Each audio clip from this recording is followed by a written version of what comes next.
Welcome back, everybody. Hopefully you guys are having an awesome weekend, and thank you for coming back for another video. And if you're new, I appreciate you stopping on by. So I did a little questionnaire thing on Instagram, and some people were like, tell us how you got into snakes, tell us a little bit more about yourself, and some people want to know what it's like owning as many snakes as I do. Now, some people say I don't own very many. Some people I own a lot. And I think anybody who doesn't own any reptiles would say I have too many. So, first off, my name is Ben. I am from Cincinnati, Ohio, and I just own snakes. So that's kind of how I use my username as Ben Cincy Snakes.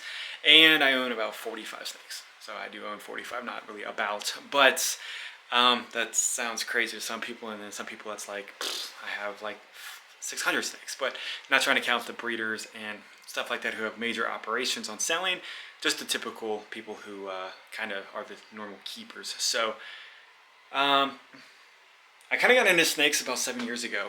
I went to Best Buy, ordered something online, went in, it wasn't ready, and it's kind of attached to a strip mall was a PetSmart, so I was like, well, before I buy anything that I don't need a PetSmart, I'll just go in there and water around. So I went in there and they had snakes on sale. I've never owned snakes in my entire life. I've never owned anybody growing up, or in my 20s I'd even owned snakes, so I never really wanted them or wanted to get into snakes. And my parents growing up were like, you can't have a snake because they're gross, but I always wanted them because I knew somebody who had them. Like, it was nothing like that. Just had no desire to ever own a snake. So I don't know why I went into PetSmart in the first place, and I don't know why I bought a California king snake that was on sale, but I did. And of course, being new and not knowing anything about snakes, I bought the starter pack from them, which is a total waste of money. You don't need it. Nothing in there is what you need. I guess for king snake it's fine. But anyways, you really don't need them, and it's a huge, giant waste of money. But I got home. I was like, this is really cool. And I noticed I had other snakes there, so I went back like a week later, and I bought a pied and a pastel. I still have the pie and the pastel. Unfortunately, the king snake died last year. I don't know why, but it was definitely not old age, so I don't know. But unfortunately, it's not around anymore. But I do have the other two up here, doing very well. And so that kind of opened up the floodgates on my curiosity on snakes. And since I didn't know anything, I found that there was forums on the internet and there was pages on Facebook, which now most of them are toxic. But anyways, I went on there, and on the forums, I got some pretty good advice on there, and I was kind of looking around, and before this, these are my first 3 snakes within like a month, and I didn't even know there was an entire community about snakes. I didn't know there was real breeders about this. I didn't know anything about snakes, and so I was like Googling all this stuff, and then I found that there was a huge reptile show near Chicago called Tinley. So I think it was 2005, I actually drove from Cincinnati up there, which was interesting at the time because like I really never left the area to go do something that I was involved in. But anyways, I went up there not expecting anything, not knowing anything, and it was crazy. I didn't know who any of the breeders were. I saw snakes up there that were phenomenal. I saw snakes up there that were priced more than a house, more than a car. And it just blew my mind. And I saw all these crazy morphs, and I was like, you know what? I want to look into these and possibly try to get some of these. Obviously, I didn't have any money, and I still don't have any money. But when I was up there, I held my very first green anaconda. It was kind of a baby. And the guy was like, do you want to buy it? And I go, well, maybe. How much you want for it? He goes, it was like $500-$600. I was like, well, I'll go to the ATM and get it. So I went to the ATM in the building at Tinley, and they were out of money. So I didn't get it. And I'm kind of glad I didn't, because at the time I wasn't prepared for it. And at the time I didn't do any research on an anaconda. But as of today, I have 3. And I'm very glad that I waited. Not that I couldn't have, done my research on that. But I got wrapped up into more ball pythons. And I got wrapped up into boas, which was phenomenal. I love boas, and I'm really starting to get into more of the ball pythons, but realistically more of the pieds and the clown stuff on the ball python stuff. So this is Mountain Dew, my second anaconda. My first one's down there in her water, and then my newest one is right there, the male. So a lot of interaction with these snakes to make them how they are. And some people said that they also wanted to see more of the anacondas. And I have people that say, you show the anacondas too much, shows other stuff. So trying to do a 50-50 split on them, but she really has nothing to do with this video. I just want to hold her and show you how calm and sweet she is after a lot of time handling her. So she's 2020. She is small. She had to go. She had to get medication for a interior. I don't know. The doctor or the vet said she had air bubbles in her intestines, so she was regurgitating a bunch of food. Like, she literally looked like she was gonna die, but she looks a lot better right now. So we're just gonna put her back. So okay. Anyways, what do I do like daily, or what do I do with 45 snakes? So every single day, I come in the room and I instantly already know that I have to clean the anacondas. Anacondas, they poop or pee every single day. I don't know why. This is just what I'm finding out after I buy them. They're a lot of maintenance. They're phenomenal animals, but they're a lot of maintenance. So I go in here and I check them, and then I just basically sweep the room every day. Every day I come in here, I first off make the temperatures are okay, because I run oil heaters in here, and the temperature in the room fluctuates from the outside temperatures to the inside temperatures and stuff like that. So I can do a whole nother video on that, but not right now. And then I just kind of sweep the room. I look, make sure I don't have any dead snakes. I make sure, and I go through all the drawers to make sure they have water, which is really like a every week type of a thing, or every couple of days, because sometimes the water does get drank empty, or sometimes it just evaporates because it's hot in here and it just goes away. So I check that. I check for poop and pee, and that's basically what I do. I just sweep the room every day and make sure. Now, that could take me 20 minutes, it could take me 30 minutes, but if you follow my Instagram, you guys know that I post a lot on Instagram, so I get distracted very easily. And so while I'm in here, I could be in here for like an hour or longer, taking pictures, taking videos. And then when I'm on my phone, I get more distracted, so I'm looking at everybody else's snakes, and then I go on to TikTok, and I get lost in TikTok. And then, oh, hey, this guy put up a video on snakes, so I'm watching him. And then, sometimes I'm like, I need to go back to cleaning snakes. So I do work. I do have other life obligations, so it's not like I can be in here consistently, but I do come in here at nighttime when I'm off work, and I do my rounds on them. So feeding them, I feed all of the ball pythons and the baby-ish boas at least 7 to 10 days, and then we have more ball pythons over here. So I feed about 26 or 27 every week, and then the berm is 7 to 10 days. The anacondas could be 7 to 10 days, and then I feed the larger boas every 2-ish weeks. So once I feed them, I come back and I make sure that they actually ate the animal how they were supposed to. They didn't regurgitate the rat, and then after the 3 or 4 days of digestion, it just plays over and over again. They all are in a different cycle of going to the bathroom, even though they all eat at the same time. They don't all go to the bathroom at the same day. So multiple days in a row after I feed them, it's just constantly cleaning.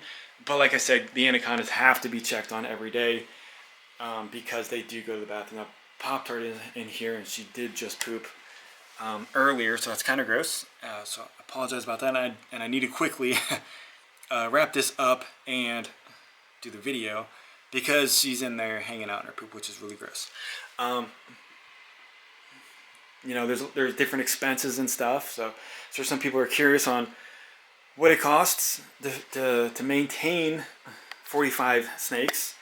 And I would say it's not cheap, but it's to some people it's not expensive, and to some people it is. So I would say if I'm just feeding like the average, all the ball pythons, the berm, and some of the anacondas, and the boas, like I probably 80 to 100. And then if they all drop on the same day, where I got to feed even the big ones, I'd say 120, 130 on the feeding. So I'd say anywhere between 350 to 400 a month, and that's just having babies.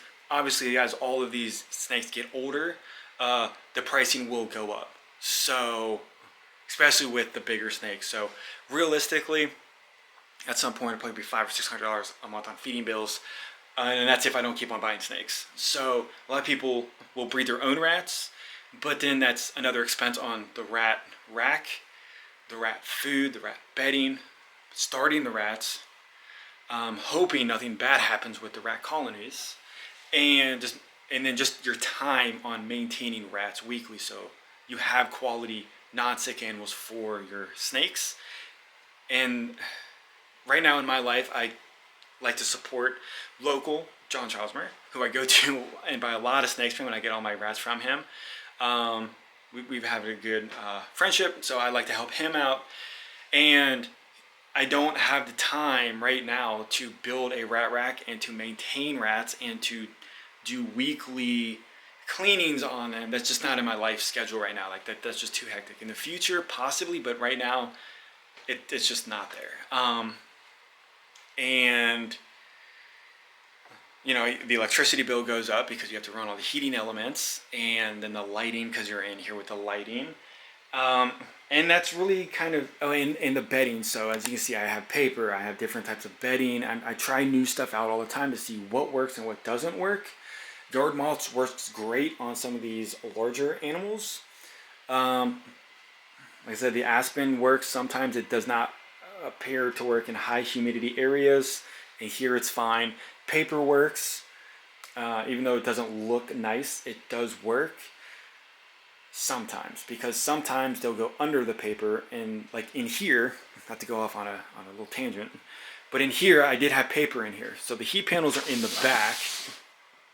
So what they will do is they will go under the paper, they'll poop in the back, and then right on the heating element, and then it'll just dry and stick on the plastic, which is more maintenance and more time to clean, especially when you got more and more snakes. But you know, some of these snakes snakes don't need any interaction from humans. They don't need us to hold them. They can live in an area, and all they need is food, water, and shelter and heat, basically. So, you know, I like to put my time and energy into them because that's just how humans are. We always have to mess with something.